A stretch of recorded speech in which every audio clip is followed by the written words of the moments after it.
தில்லையாண்டன் பிள்ளை என வரம் கொடுக்கணும் சண்முகா.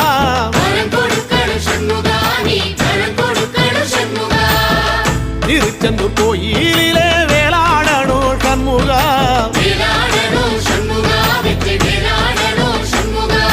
தில்லையாண்டான் பிள்ளை என வரம் கொடுக்கணும் சண்முகா.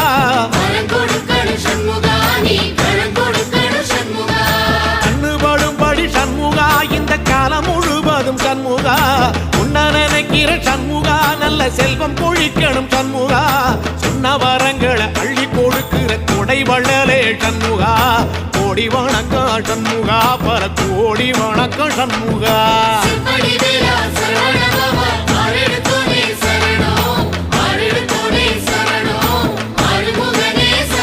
ஐயா மருதமர சத்தியமாகும் அறுபடைய சண்முகா.